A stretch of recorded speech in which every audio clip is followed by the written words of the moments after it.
Welcome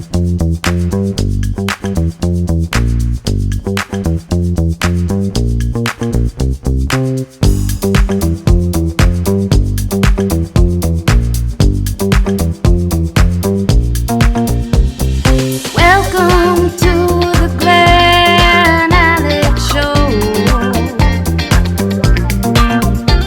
where your health matters, set your mind, let it flow.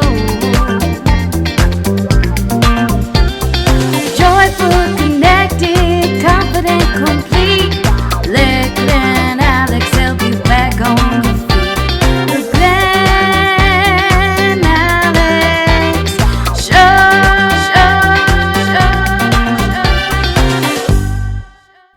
Hello, world, and welcome back to the Glen Alex Show. On the Glen Alex Show, our mission is for you to be joyful, connected, confident, and complete. The life experience we call wealth, WELLTH, which is health plus other riches. I'm Glen Alex, author of Living in Total Health, clinical social worker, and the wealth coach. And my life's work is about health because healthy people are more genuine, are more loving, and are more giving. And physically, mentally, emotionally, and spiritually healthy people are less likely to harm self or others. Please let that sink in, given the strife that's going on in our world today, because it's not healthy people that's perpetrating the violence and disrespect. Unhealthy people who have voids in their lives that they attempt to fill by harming others are the perpetrators. And it is also my belief that healthy people will right the world's wrongs and will also restore respect for humanity. So with that, let's get going. And please help me welcome my guest, Mrs. Amie Leadingham. Yes. How are you? I am doing well. How are you? I'm doing well myself. Thanks for having me. Oh my gosh, thank you so much for making time to be on the Glen Alex Show. And I know it was like a last minute squeeze for your busy schedule, so I appreciate it. Of course. Anything to help. Yes, and this definitely will help. So please let the audience know who you are, what you do.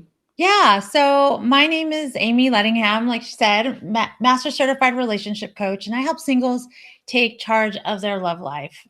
Pretty much, if you're in a dating rut, if you've dated the same person with a different face and you're tired of it, I help you become mindful and conscious about your dating habits so that you can have an upgraded relationship picker and find lasting love.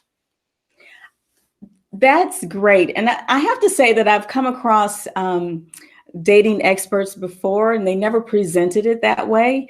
And so thank you. Thank you for having a relatable mission.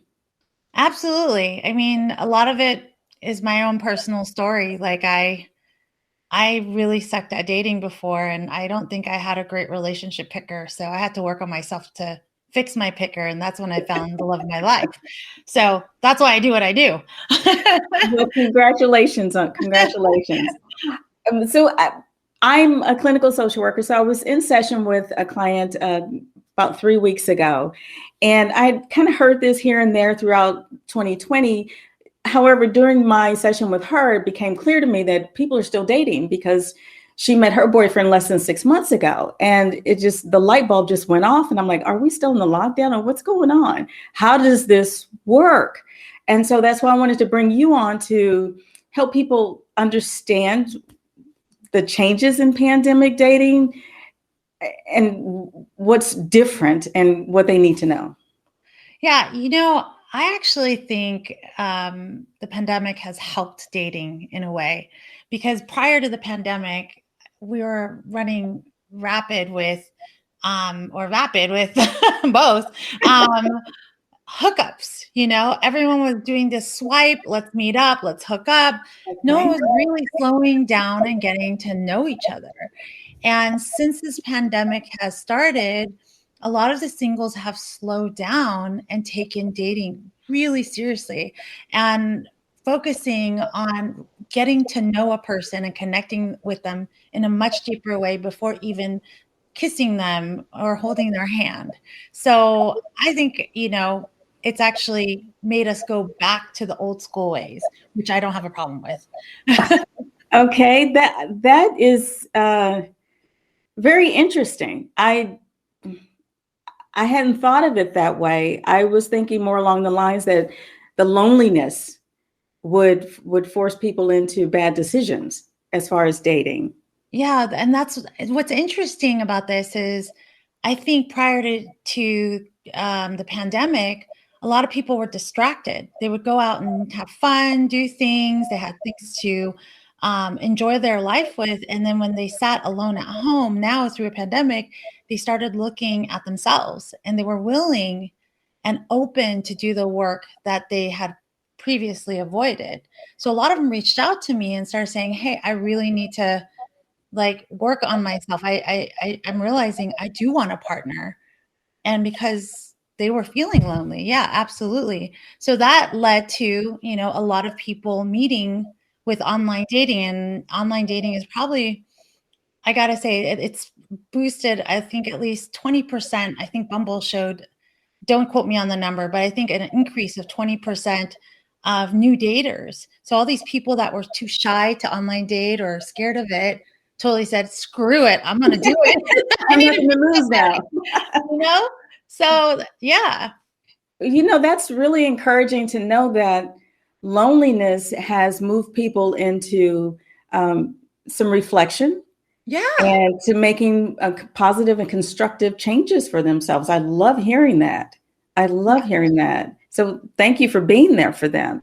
Oh, and I'm so grateful that I had the ability to help them, like that I was, because for me, I was set up virtually already. So for me, it was like I was working with people all over the world, and it was so cool to connect and help people all over the world. It was really nice. Okay, interesting. So since you mentioned that, are dating issues typical across cultures? Different cultures obviously have different ways to date. I've worked in, in India where clients have arranged marriages.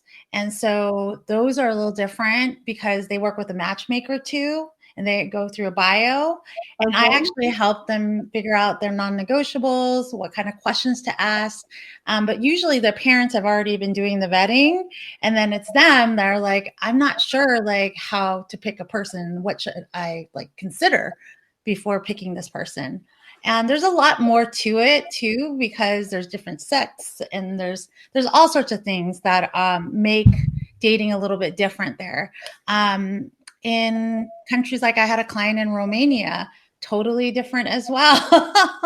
And the UK, so they have different apps, they have different experiences. The way they date is different. And, I think in American culture too, I think across the board, vulnerability, I think, is probably the hardest thing when it comes to dating. And that's something that I really help my clients work on, is getting clarity of, number one, their non-negotiables, and being vulnerable enough to ask for what they want and get that from a relationship. Okay. Do you help them discern the appropriate person, partner, mate to be vulnerable with?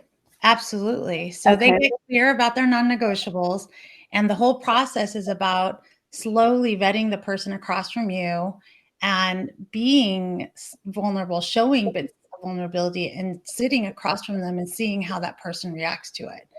And if they judge them, if they tell them that they're less than or make them feel uncomfortable, then it's a red flag that this is not the person for you. So they don't move forward.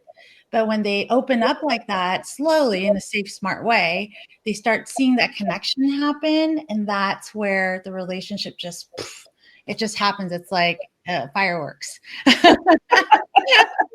Okay, that's great. And again, I'm glad you're there to help people, because even though the world basically is still in a shutdown, the one thing that we haven't been able to shut off is our need for love and social connections. So guiding people to do that appropriately in the most healthy way, I think, is super important. Super important. And I think with online dating, a lot of people kind of just it's almost like they get in the car and they want to get to their destination, but they have no idea. They haven't like built a roadmap to get there. So online dating is like they're throwing darts on the board, hoping that it works out. Wow. Photos are bad, or maybe their profile isn't written in a way that's good. And then they're like, I don't know why online dating sucks. Well, they didn't get the training. They didn't go out and learn. And whether you work with me or you go online and like research and read articles, you need to do the investment in time. You can't just guess at it and hope that it works. Yes. Yeah. You have to prepare for a relationship and not just jump into one. Yeah. They say, what is it? Opportunity meets preparedness equals success, right? Yes. Yes, there you go. Thank you. Now, in your article, Safe and Mindful Dating in the Time of Coronavirus, you mentioned dating while stressed. You may not attract the right person to you, or you may make poor choices. Can you speak a little bit to being stressed pre-pandemic versus the extra stress of the pandemic and trying to date under that? Yeah, dating itself is just emotionally stressful sometimes. And it brings up a lot of insecurity, anxiety, especially online dating was already tough, right? Prior to the pandemic. But the one thing that I think the pandemic has done is it has brought a lot of new people into the circle of dating. Like people, like we said, that were so busy, they didn't care, they were distracted. But see, those people also, when they're starting to date, they're not sure and they don't know what they want necessarily. So a lot of people online, and I focus a lot online because it's kind of the safe way to date. It is the safe way to date right now, to slowly engage someone. But a lot of people on there, they may be on a dating site, but they're not really ready to date. So you might meet someone and have this connection and you're like, oh my gosh, I like them. And then they like start pulling away and you're like, what did I do wrong? And it sometimes nothing to do with you. It's more like, they're like, whoa, I met somebody that I could actually see a future with. I'm scared. I'm not ready for this, and then they start distancing themselves. This has nothing to do with you. And we have to know a lot of people online can be avoidant because they might be tipping their toe in the water. They don't really, they just got out of divorce or separated. It doesn't mean that they're just because they're on a dating site, that means they're emotionally available. Correct. I agree with you that I think online dating can be a super safe way to meet someone. I will admit that I tried it moons ago, and I thought it was a great screener. Yes. Instead of meeting somebody in person at a bar or restaurant or whatever, you can get those red flags pretty quickly. Yes. I mean, I met my husband online, and the one thing I have to say why I love online dating, I like the Match.coms and the Zeus more than I like the dating apps. Dating apps are okay. I have clients that meet people on there too, but on Match.com, like you said, you have the full bio. Now, you're not guaranteed everything is true on there, but you can start betting to see. You're like, things that would take you 6 months to a year to actually find out if you were just meeting at a coffee shop. Yes. So, and there is some humor in some of the profiles too. So it's so fun.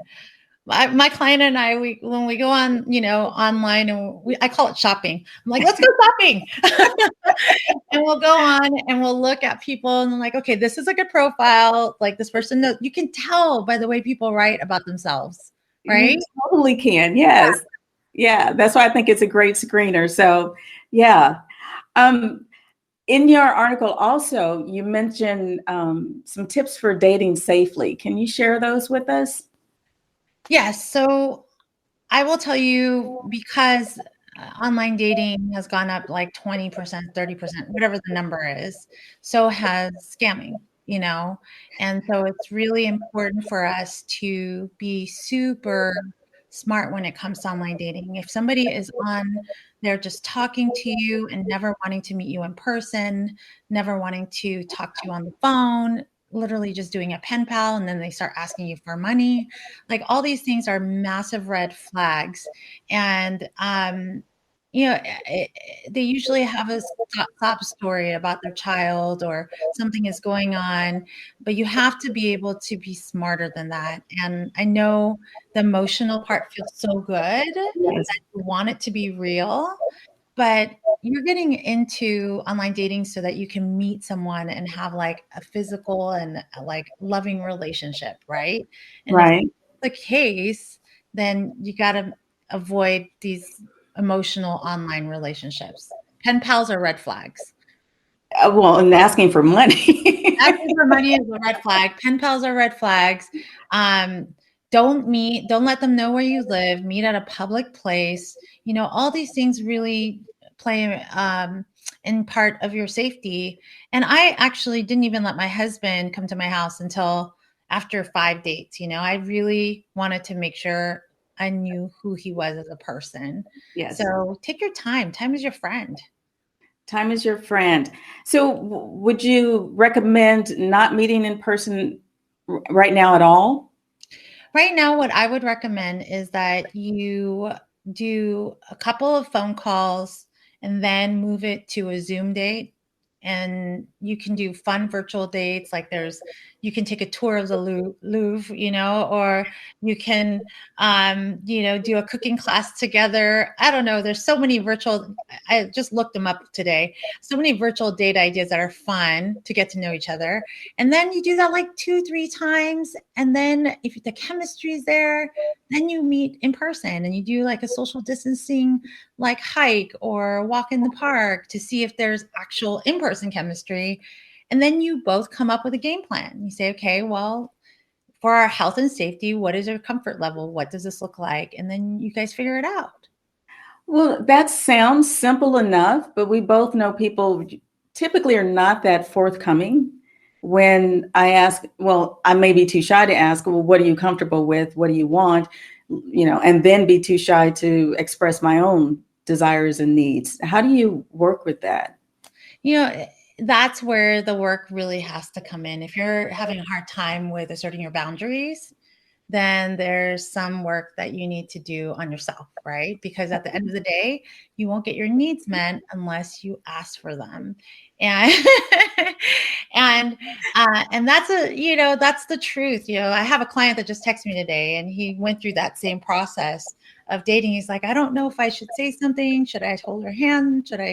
I want to kiss her, but I don't know. And I told him, I said, listen, you've gone from the Zoom date, now you're doing online. Just ask her and just say, listen, I really like you. I feel like there's a connection, but I want to respect you because I know that there's a difference in how everyone looks at, this pandemic. What's your comfort level? What, would be okay for you? And I think anyone hearing that would feel, wow, right? Right, right. I mean, I totally agree with you. And asserting your boundaries is huge in any relationship, especially a romantic one. So, how do you help your clients determine what their boundaries are? Yeah, so the list really comes from their patterns. I help them look at their negative patterns in relationships. So we really go through their past relationships. We hit home of how they end up breaking up and why they fought so much. And then we come up with a list of what they do want. And then I help them create a really clear vision of how to ask those questions, those powerful questions that screen them against these non-negotiables. For example, like one of my clients didn't have a relationship with a guy, well, had a relationship with a guy that didn't want to have kids. And she wanted to have kids for a really long time. And he kept saying, maybe, maybe, maybe. Well, obviously, 3 years later, they ended up breaking up. That's a long time to invest in someone, right? It is. That becomes a non-negotiable for her. And we talk about visioning. What does that non-negotiable look like for you? If you had this perfect family, like, and that you wanted, how many kids and all those things. And then as they're going on the date, they are going to ask questions around family and kids and what this person envisions and see if it matches theirs. And if it doesn't match theirs, then they have to walk away. Because if one of those are missing, the relationship won't work. You're negotiating your core value. And those values have to be compatible. Absolutely. Yes. Usually my clients have about 10 to 15 of them. So, when we break everything down, everybody's different too. And it's not the obvious ones, right? It's the unconscious ones that get us in trouble. This is the one that makes us like, not the obvious ones like, no addiction or this and that, the Right. ones that we're always teetering. Am I being too demanding to ask for this? Am I being too much for thinking that I will want this? And then you end up negotiating yourself. And then Yes. in that relationship, it keeps reappearing over and over, and you keep fighting about it. Well, fighting about it, it's a non-negotiable. Yes. Yes. And boundaries are near and dear to my heart. I do a lot of work around boundaries. So you're preaching to the choir. Yeah, you get it then. Absolutely. Yeah. Yes. Now that's you. When you live your boundaries and you're clear about them and you get them met, how does that change your life? Yes. Like, it makes you feel absolutely like you're living within your values. It makes you feel good. You're empowered Yeah. when you live your values and protect and honor your own boundaries. It's amazing the difference in the quality of life you can have. Yes. Yes. Yes. It's amazing. So with Valentine's Day coming up, what advice do you have for, well, let me step aside for a second. I'm of the mindset that you express gratitude, you give generously throughout the year. You show other people that you love them, that you care throughout the year. You don't wait for a birthday or for Christmas or anything like that. I mean, you can do extra stuff for special occasions. However, for me, I love throughout the year. Yeah.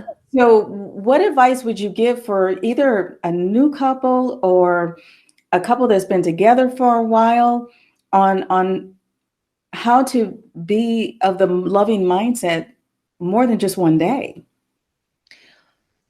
Well, this reminds me of, so I have this idea of a three-legged stool, right? And Okay. three-legged stool is, there's you, partner A, there's the partner B, which is your partner, right? And then there's the relationship. In order for the stool to be balanced, all three need to be invested equally. So, that's how it works. Like, if one person's needs or wants becomes more selfish, it topples the stool. If the other person is investing too much and not getting and receiving back, it topples it. And if the relationship doesn't get investment from either side, it eventually topples it. So we have to constantly, and it evolves, right? Because it's hard. Mhm. Life is hard. Things change. I've been married for 8 years. Trust me, there's like great times and there's like, and I'm a relationship coach. So, so you have to both want to work at that relationship and treat it like it's a priority just as much as yourself. Okay, yes. I totally agree. Yes, I was about to jump up and down, but I can't do that in this format. Because love is action. That's what my latest blog is about. That's what my nourishing thought is about. And I love when Stephen Covey said, love is a verb. It's the things you do, the caring behavior. So thank you so much for that. Now, I know I can talk to you about this all day. I know you don't have all day. So just what nugget would you want to share with the world about dating, romance, relationships? Well, one of the lines that always stayed in my heart was, be an example of the type of person you want to attract. Okay. That one thing, right? A lot of Yes. us, we're out there and we're like, I want a guy that's like emotionally expressive and vulnerable. And I'm like, so how are you with that? I suck at it. And I'm like, okay, well, it's going to take you to work on yourself to do that, because like attracts like. And so we have to do that inner work on ourselves. It doesn't mean that we're not better, or they're better than us, or we're incapable. Everything is a skill. Everything can be learned. And it's okay to not be perfect. And it's okay to work towards something and then find love while you're doing that. Okay. Okay. Say that quote again. please? Be an example of the type of person you want to attract. Okay. Note to self. Okay. Well, I mean, again, I could talk to you about this all day because you're so fascinating. You're interesting. You have some great videos on your website. You have some great articles also on your website. So please tell people how they can connect with you, how to reach you, how you can help them. Yes, I actually offer a free relationship readiness review. So if you want to talk to me, spend 30 minutes of just going through maybe your dating challenges, your relationship challenges, and I can pinpoint the patterns and the things that may be in your way and tell you how I can help you. So just go to amiethedatingcoach.com. And my parents were really creative. They spelt my name AMIE. thedatingcoach.com, and just come visit me. I have blogs on there, videos, everything, tons of resources to help you, even if you don't want to talk to me. Okay. So I hopefully we'll get to talk to you and meet you, but either way, please visit. Yes, please visit amiethedatingcoach.com, and you have downloadables too. Yes, I have a free ebook, 5 Dating Traps to Avoid. Okay. Yes. I did read it and they're very interesting. So please reach out to Amy. Please download her book and date safely. Yes. Amy, thank you again so much for your time. I really appreciate it. Thank you so much for having me. I really appreciate you. Thank you. Thank you again for tuning in to this episode of the Glen Alex Show. I hope you enjoyed my conversation with relationship expert Amie Leadingham. The Glen Alex Show is now available on iHeartRadio, YouTube, Buzzsprout, Spotify, Apple Podcasts, Google Podcasts, and Stitcher. So pick your platform, tune in, and please like, subscribe, and share. Thank you. Do you have too much on your plate? Are you overwhelmed? And is that causing other problems for you, like lack of sleep, poor appetite, or forgetting to eat, not having enough energy to get you through the day, not being able to relax, being restless, jittery, anxious? I get it. I get it. There were times in my life when I had too much going on and I moved from project to project without resting well, without even eating well, and pretty lethargic a lot of that time. I learned to bring more balance into my world. And so I'm not stressed out like that anymore. And I want to help guide you through that process. So I created the Healthy Boundaries for Overwhelmed Women's course. This mastermind will teach you why boundaries are so important and how to pay more attention to your personal alarm system, how to recognize unhealthy boundaries in others, how to shore up your own boundaries so you attract people who will respect and honor you. And you will also learn how to effectively communicate your boundaries to others. The Healthy Boundaries for Overwhelmed Women's course will help you bring balance to your life so you can experience more joy, be more connected, be more confident, and experience being more complete. Joyful, connected, confident, complete. Let Glen Alex help you back on your feet. Refresh your spirit with a nourishing thought.